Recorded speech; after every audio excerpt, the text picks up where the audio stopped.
Monsieur Demotte, bonjour. Alors que nous vaut votre présence ici aujourd'hui dans cette soirée?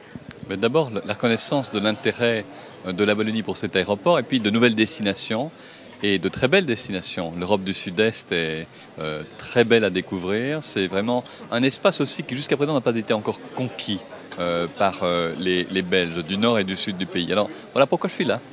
Une destination, une nouvelle destination, Sofia, qui vous tient peut-être tout particulièrement à cœur. Ah là, vous allez réveiller chez moi un sentiment déjà très ancien mais encore vivant, c'est celui de mon épouse puisqu'elle est d'origine bulgare et donc c'est aussi une reconnaissance en quelque sorte de l'utilité de ce pont entre notre Belgique du bord de mer et ces pays là-bas de centre et du sud-est européen qui sont très attachants. Vraiment les gens, la culture, la gastronomie, il faut la découvrir.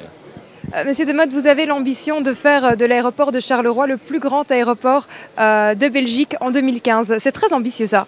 Écoutez, la Wallonie a souvent souffert de l'absence d'ambition. On lui a dit mais ne laissez pas le terrain aux autres. Alors aujourd'hui ce qu'on voit c'est que le petit terminal de Brussels South Charleroi, qui était prévu pour 700 000 personnes, en a accueilli 2,4 millions.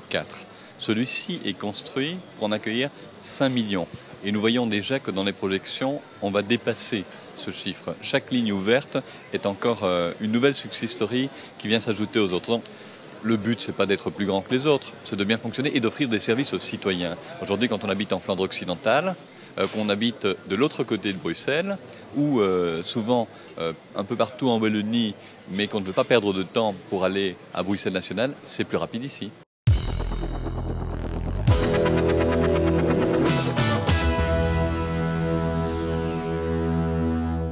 Le 8 mai dernier, l'État d'Israël célébrait son 60e anniversaire. Quel est le bilan de ces 60 années d'existence? Comment se porte le tourisme et quelle a été son évolution? Qu'est-ce que le pays peut aujourd'hui offrir à ses visiteurs? Ce sont les grands thèmes de notre émission d'aujourd'hui.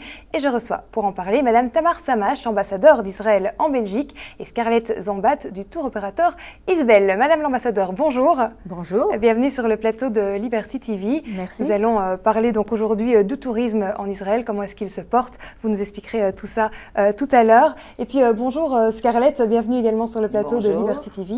Même thème pour vous, même question. On va parler des circuits, du type de vacances qu'on peut faire aujourd'hui dans l'État d'Israël. Alors je le disais, Madame l'ambassadeur, dans mon introduction, on a fêté le 60e anniversaire de l'existence de l'État d'Israël. Beaucoup de festivités, je suppose. Ça a attiré beaucoup de monde.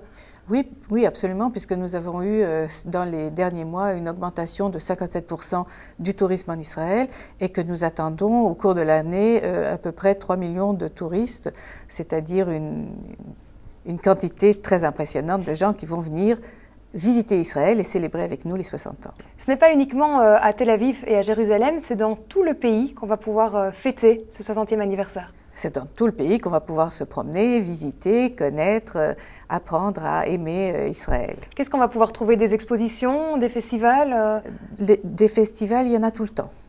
Il y en a plus cette année, des expositions spécifiques qui retracent un peu l'histoire du pays depuis sa création, mais également des pièces de théâtre, des choses qui se concentrent sur la jeunesse parce que le thème de 60e anniversaire a été la jeunesse. Alors on va parler bien évidemment aujourd'hui de tourisme, mais j'aimerais quand même avoir votre sentiment aujourd'hui après 60 ans d'existence de l'État d'Israël. Quel est le sentiment des Israéliens ?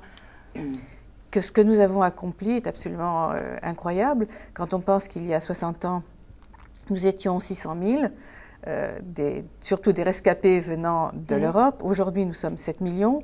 Ce qui a été accompli dans tous les domaines, nous sommes à la pointe de la technologie. Nous avons des films israéliens qu'on peut voir un peu partout dans les différents festivals. Nous avons des restaurants qui sont répertoriés au Gomillo et dans d'autres. Donc vraiment, nous avons fait des choses en 60 ans qui sont vraiment à voir. Bed Ikaza, un concept assez récent qui est né en 2007, mais l'idée ne vous est pas venue en 2007, elle vous est venue il y a bien longtemps, quand vous étiez encore une jeune adolescente. Oui, plutôt. J'avais 13 ans. C'était en Angleterre. Je suis allée en famille d'accueil, comme on peut le faire quand on fait un jumelage, vous savez. Oui, pour apprendre la langue. Voilà, pour apprendre la langue entre les collèges. Et ça m'a bien plu.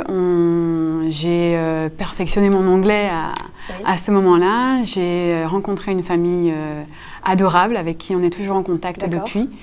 Et puis ensuite, j'ai bien aimé ce concept et dans mes voyages, que ce soit à titre personnel ou professionnel, j'ai toujours choisi ce type d'hébergement.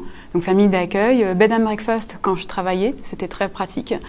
Et puis Casa Rural en Espagne, j'ai fait les riades au Maroc.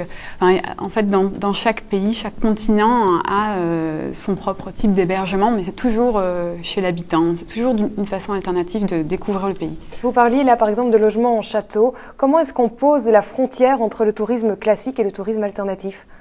Où est-ce qu'on met la limite finalement?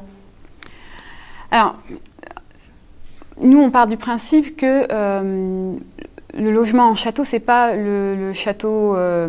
Forcément, c'est un château qui est luxueux, mais c'est un château chambre d'hôte où véritablement les propriétaires du château vont être là pour vous recevoir, pour vous guider dans vos choix et pour vous faire à manger.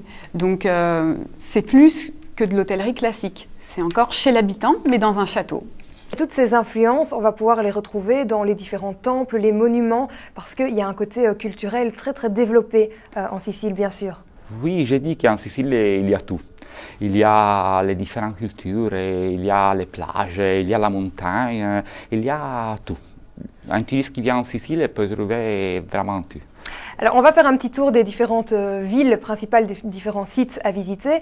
Avant ça, Monsieur Anzaldi, je voudrais vous poser une petite question un petit peu taquine. Est-ce que vous vous sentez plus italien ou plus sicilien finalement?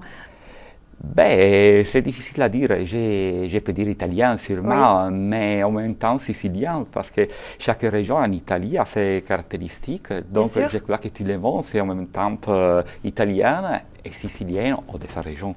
On va parler un peu de la population sicilienne. Je suis étonnée de ne pas vous voir parler avec les mains. On dit toujours que les Siciliens parlent tellement avec les mains.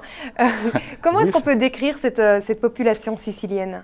Ben, la population sicilienne, ça dépend si on parle de la population des villes ou des villages, parce que dans les villages, il y a encore plus de traditions, mais même dans les villes, il y a des quartiers en particulier où on peut trouver beaucoup de traditions. Les traditions et les coutumes qui font vraiment l'identité de la Sicile. Oui, oui, oui. Quand vous êtes à Palerme, par exemple, et vous allez dans certains quartiers, il y a par exemple le quartier des marchés.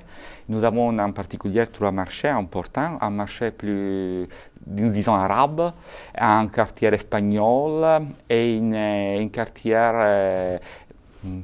que c'est un peu un mélange. Et là, il y a des marchés, oui, et là, vous pouvez voir un peu la vraie Sicile, et les personnes, ce qui fait la publicité à ces produits. C'est vraiment très intéressant. On va parler un peu de la gastronomie. C'est un sujet qui me tient particulièrement à cœur. J'ai eu l'occasion de goûter les fameuses lasagnes siciliennes dans ma famille. Elles sont absolument extraordinaires. Les Italiens et les Siciliens accordent énormément d'importance à la nourriture et à l'art de bien manger et de bien boire, parce que vous avez du bon vin également. Oui, oui, oui. Mais nous avons aussi, même dans la gastronomie, un mélange de cultures qui sont passées par la Sicile.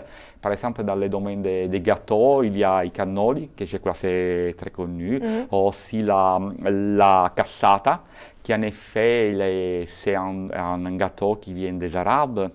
Nous avons la pâte à la norme avec les aubergines, oui, et la sauce des ragoûts.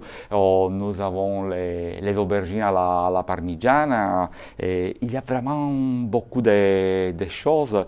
Les sardines à beccafico qui sont, oui, à l'intérieur avec un mélange de pain et des fromages. Il y a vraiment beaucoup de choses. Vous cuisinez, vous, Monsieur Anzaldi, pour casser un peu ce mythe du macho italien. Est-ce que les hommes font la cuisine également? Oui, oui, oui. C'est très bien ça. Oui, oui, mais surtout il y a certains qui sont passionnés de la cuisine.